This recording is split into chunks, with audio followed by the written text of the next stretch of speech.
नमस्कार मित्रों, RV ISPCS classes में आप सभी का हार्दिक स्वागत है।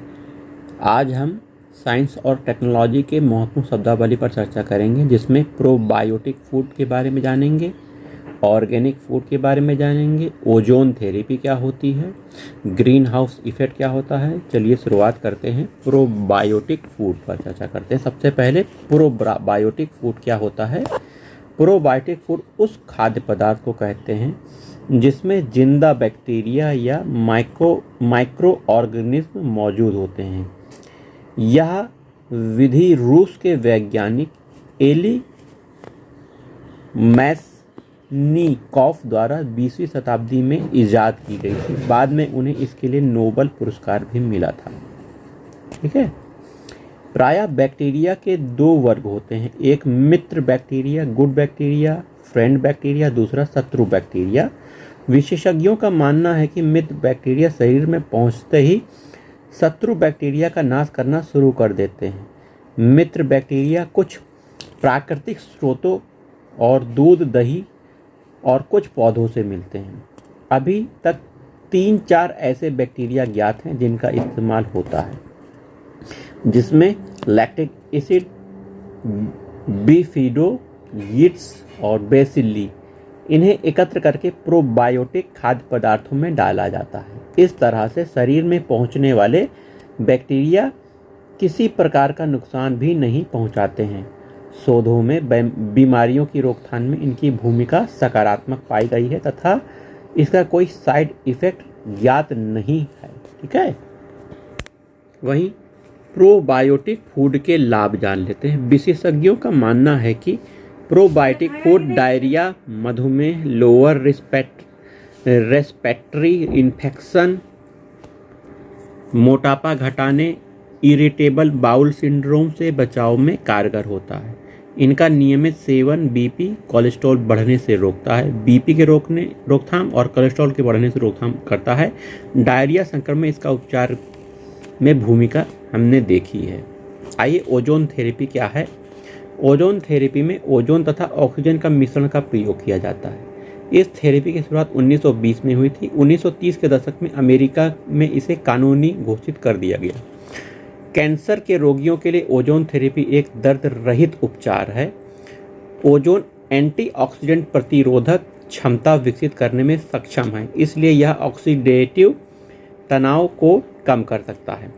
ओजोन का यह एंटीऑक्सीडेंट प्रतिरोधक तंत्र रेडिएशन और कीमोथेरेपी के दौरान पैदा होने वाले रेडिकल्स को सुरक्षित करता है। आइए ऑर्गेनिक फूड को जान लेते हैं। क्या है ऑर्गेनिक फूड। ऑर्गेनिक फूड ऐसे खाद्य पदार्थ को कहते हैं जो प्राकृतिक तरीके से उगाए जाते हैं। इनकी खेती में किसी तरह के रासायनिक खाद, कीटनाशक, उर्वरक का इस्तेमाल नहीं किया जाता।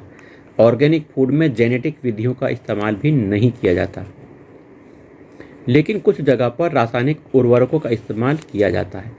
ऑर्गेनिक फूड के उत्पादन की प्रक्रिया में पर्यावरण हानि नहीं होती है। यह स्वास्थ्यवर्धक भी होते हैं। इसी कारण विश्व स्तर पर इसकी मांग बढ़ती जा रही है। वर्तमान में ऑर्गेनिक फूड का विश्व की खाद्य आपूर्ति में 1 से 2% हिस्सेदारी है। 1990 के दशक के शुरुआत से ऑर्गेनिक फूड की पैदावार पर जोर दिया गया था। इसके बाद 2006 में इसकी विश्वव्यापी बिक्री $40 अरब तक पहुंच चुकी थी। आइए ग्रीन हाउस प्रभाव पर चर्चा करते हैं। ग्रीन हाउस प्रभाव क्या है।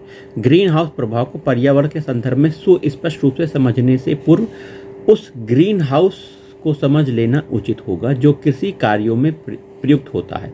प्रायः ठंडे देशों में ग्रीष्मकालीन सब्जियां उगाने के लिए कांच का एक घर बनाया जाता है, जिसकी यह विशेषता होती है कि उसमें सूर्य की रोशनी से मिलने वाला ताप अंदर जाता है, लेकिन ताप बाहर नहीं निकल पाता। इसके परिणामस्वरूप कांच के घर का अंदर का तापमान गर्म बना रहता है।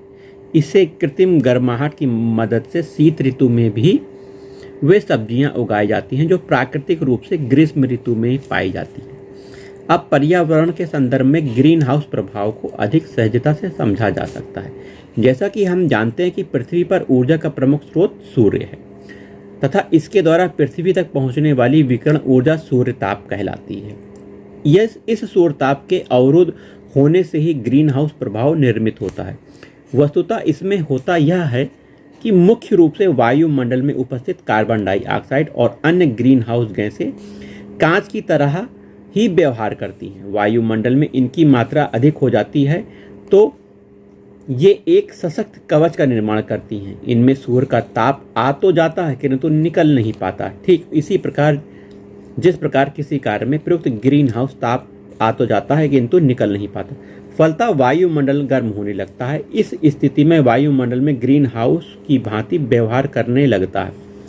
यह सूर्य से आने वाली लघु किरणों को तो अपने बीच से गुजरने देता है किंतु भूतल पर परावर्तित दीर्घ तरंगों को बाहर जाने नहीं देता। तापमान को बढ़ाने वाली इस प्रक्रिया को वैज्ञानिक भाषा में पार्थिव विकिरण या टेरेस्ट्रियल रेडिएशन कहते हैं। वैसे तो ग्रीन हाउस प्रभाव पैदा करने वाली मुख्य गैसें कार्बन डाइऑक्साइड हैं किंतु methane, CFC11, CFC12, nitrogen dioxide ने भी ग्रीन हाउस प्रभाव को निर्मित करने में योगदान दिया है। बढ़ते प्रदूषण के साथ साथ इन गैसों का प्रभाव भी बढ़ा है।